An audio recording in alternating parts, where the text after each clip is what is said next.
Hello, the topic we're going to cover in this video is a built-in data type called dict or dictionary. Okay, so to kind of see why we want to have yet another built-in data type, think about this particular problem. Okay, so remember the car class that we've been studying up to, that we've been studying for a while.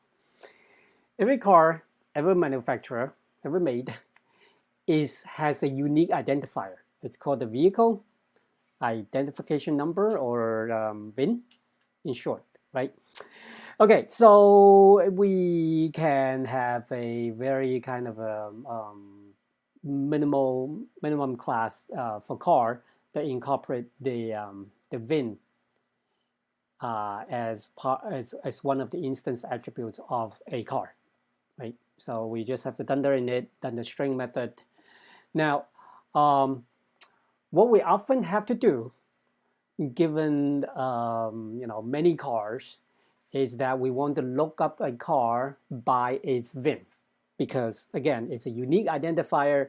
There's really no better way to look up a car, right? So, what then is a good built-in data structure to store all the cars, such that we can easily look up a particular car given a VIN? Think about all the built-in data structures that we've learned so far. I think like lists and tuples and is that about it? Strings, maybe. Okay, so the most likely candidate is probably just a list, right? Because list we can store many cars, right? We can and there are many cars in the world, right? Potentially, millions, if not tens or hundreds of millions, right? Right in a database that's held in, like, let's say DMV, right? They really need a way to just look up a car given just as a VIN. Now, but if there are millions of cars, it will take a long time to find the one given a VIN, right? Even if we can use a fast search algorithm like a binary search that we studied before, um, first we have to sort the list in order for binary search to work. And then secondly, even if binary search, I mean, for 1 million, it takes 20 lookups, and for 10, 100, or even more, hundreds of millions of cars, it will still take many comparisons in order to find a particular car. So really, a list is not a very suitable data structure to just look up cars by a VIN number. So, and if we take a step back and think about really what the problem is, this kind of problem is we really need what's called a key value pair storage system, right? So the key in this case would be the VIN, and then the value will be the car information that is associated with that VIN, right? So, and then giving such a data structure, and if the data structure offers a way for us to look up a key and find its associated value quickly, then that's something that we really want for this kind of problem. So Python, unsurprisingly, provides a built-in data structure for storing key value pairs, and it's called dict, and short for dictionary. So, and the reason it's called a dictionary is when you think about dictionary associates words with their definitions, right? So the words are the keys and the definitions are the values. For those of you who learn other languages such as C++ or Java, it's also known as a map. The reason it's called a map is you can also think of it maps each key to their associated values. So that's why it's also called a map. So map, dictionary, they're all kind of referring to the same thing. Now, in these other languages, it's typically not part of the language itself, but more provided through as a standard, one of the standard libraries. Okay, so anyway, so let's to illustrate the usefulness of dict, let's actually implement a dictionary. And this dictionary is a very simple one. It's a tiny one, as a matter of fact. And what it does is actually translate a couple English words into Chinese. And my apologies to those who don't know Chinese, but it's okay. That's what dictionaries are for, right? You give it a word, and then you find the definition or translate into other language, etc. So let's start by creating just an empty dictionary. This is going to be called the English to Chinese dictionary. And we can do that by, I've already done it here. There are two ways to create an empty dictionary. First is to use a pair of curly braces. So remember how we create an empty list. Empty list is with square brackets. Empty dictionary is with a pair of curly braces. Or another way is to literally use the word dict, which is a type, and then we would in this case with the parentheses we basically instantiate an instance of the dictionary type. And if we print this out, I mean, it's going to tell us, well, there's nothing in it, but again, it uses curly braces to signify the fact that this is a dictionary and not a list. All right, so the next thing is, okay, well, if empty dictionary is not very useful, let's actually create a dictionary with some initial values. And here's something slightly, here's a slightly more useful English to Chinese dictionary.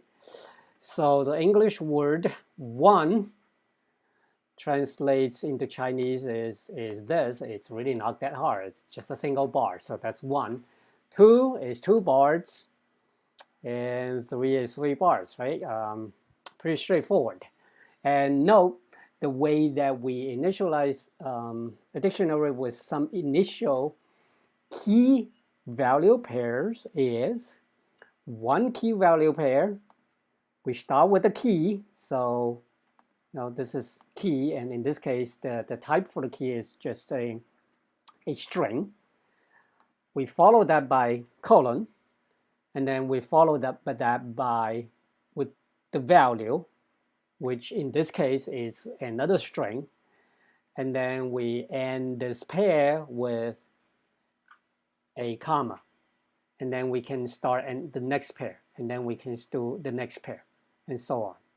Okay, so that's that. And when you print it out, it's basically, it shows pretty much what you typed in there, right? A key, and then value pair, key, colon, value pair, and key, colon, value pair.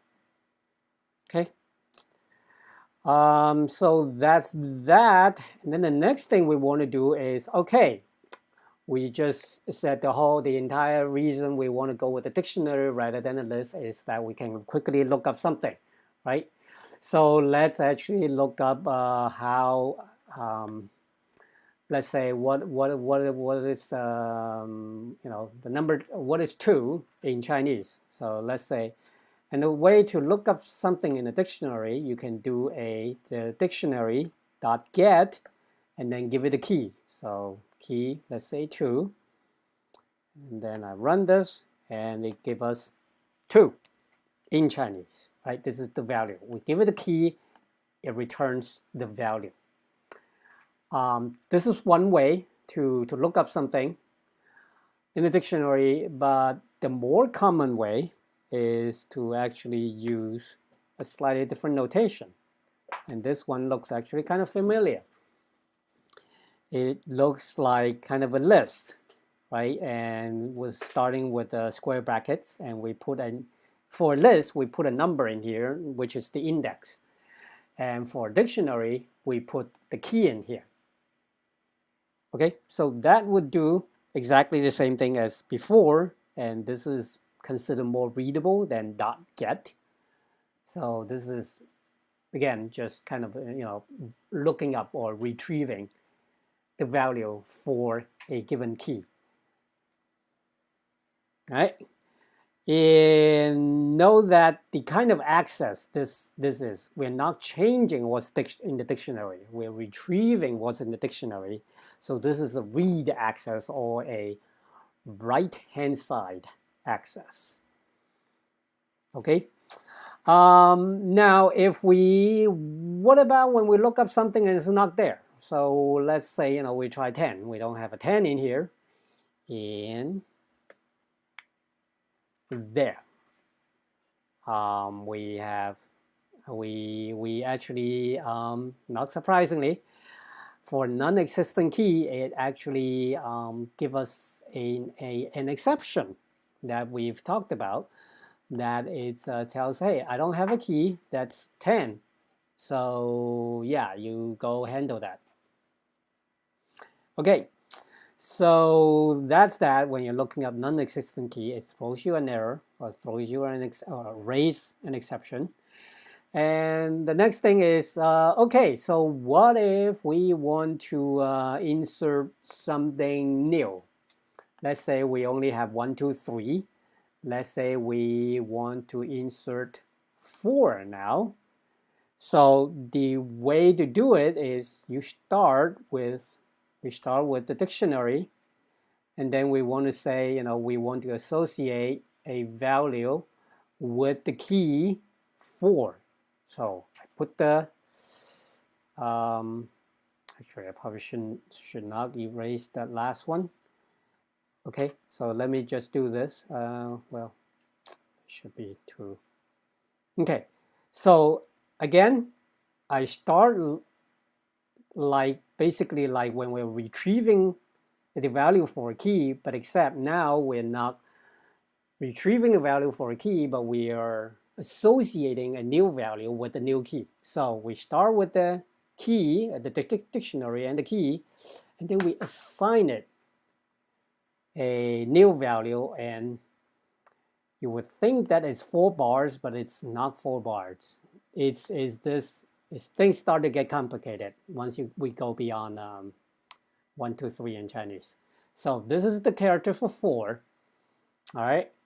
And so now if we just print the whole dictionary again, we should see a new key value pair, which is this. Okay. So that's how we insert a new key value pair. And note that this one is no longer on the right hand side, right? It's on the left hand side of an assignment operator, and that's how we add something new to the dictionary. Now, what about if this key already exists, right? There is an existing key value pairs. So let's say, the character 1, the 1 bar, the simple one, there's actually a different way of writing that in Chinese, and that is this different character. So if we actually update it, if we put this key on the left hand side again, but the key is an existing one, and then we associate it with a new value, then whatever was there before, the old value, is overwritten. Okay, so if we run this now, oh wait, forgot to print it. Okay, if we run this now, see what was before was this 1 bar 1, and then after we update it, it changes to a different character. Okay, so that's what happens if the key already exists. The implication of that is that the keys, each of the keys must be unique. So I cannot associate, or each, and I cannot associate more than one value with the same key, right? Since I'm associating another value with the same key, one, the old value is gone, and I only have the last or the newest value left in the dictionary.